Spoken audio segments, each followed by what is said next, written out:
Edward scolded the twins severely, but told Gordon it served him right. Gordon was furious. A few days later, some enthusiasts came. On their last afternoon, they went to the China clay works.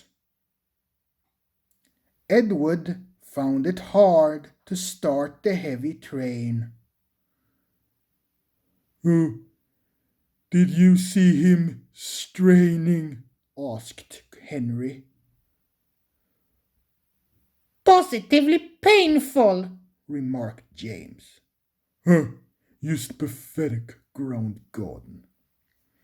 "He should give up and be preserved before it's too late." "Shut up," bursted out Duck. "You're all jealous. Edward is better than you, and you know it." "You're right, Duck," said Boko. "Edward may be old, but he'll surprise us all."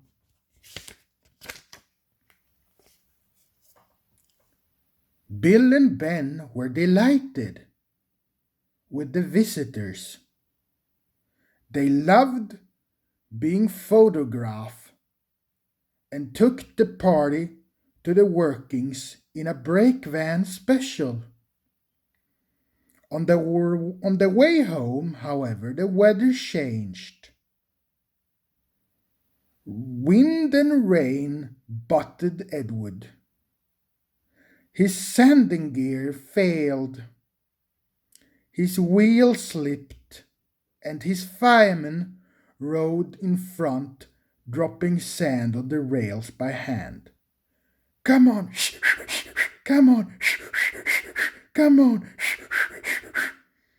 panted Edward breathlessly. "Oh, this is dreadful."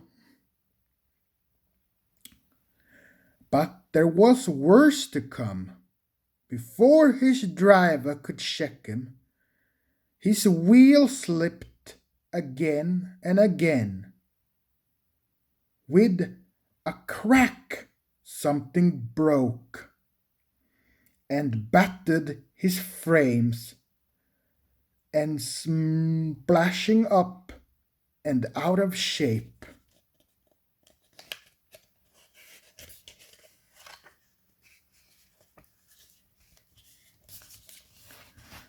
The passengers gathered around while the crew inspected the damage. Repairs took some time. "One of your crank pins broke, Edward," said his driver at last. "We have taken your side rods off, so now you're a single, just like an old-fashioned engine. Can you get these people home?" "They must start back tonight."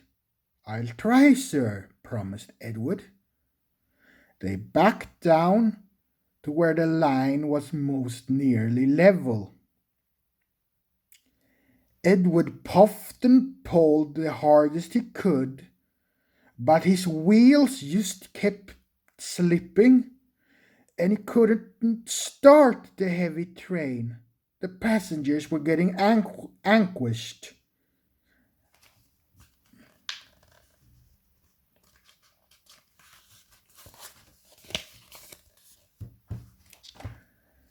Driver, fireman, and guard went along the train, making adjustments between the coaches. "We have loosened the couplings, Edward," they said. "Now you can pick your coaches up one by one, just like you do with trucks." "That will be much easier," said Edward gratefully. So, with the fireman standing carefully in front, the driver gently opened the regulator.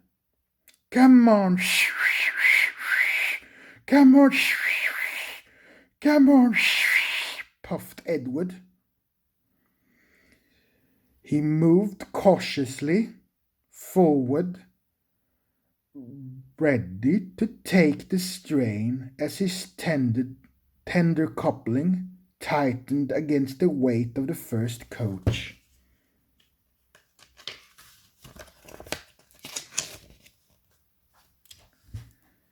The first coach moving helped the second one, and the second one helped the third. And so on down the train. "I've done it, shh, shh, shh, I've done it, shh, shh, shh," puffed Edward, his wheels spinning with excitement. "Steady, boy," warned his driver, skillfully checking the wheel slip. "Well done, boy." You got them, you got them." And now he listened happily to Edward's steady beat that he fought slowly but surely up the hill. The passengers were thrilled. Most of them had their heads out of the windows. They waved and shouted, cheering Edward on.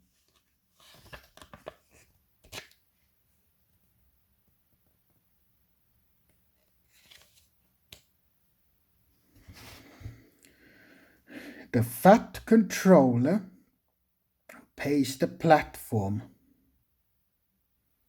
Henry,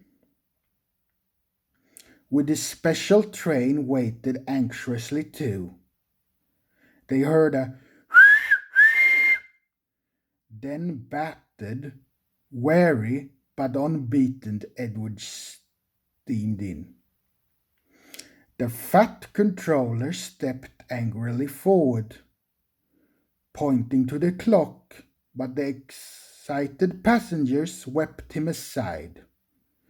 They cheered Edward, his driver, and his fireman to the echo before rushing off to get into Henry's train.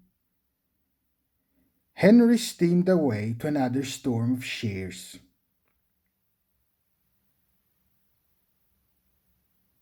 But not before everyone knew Edward's story. Edward went thankfully to the shed, while Duck and Boko saw to it that he'd be left in peace. Gordon and James remained respectfully silent.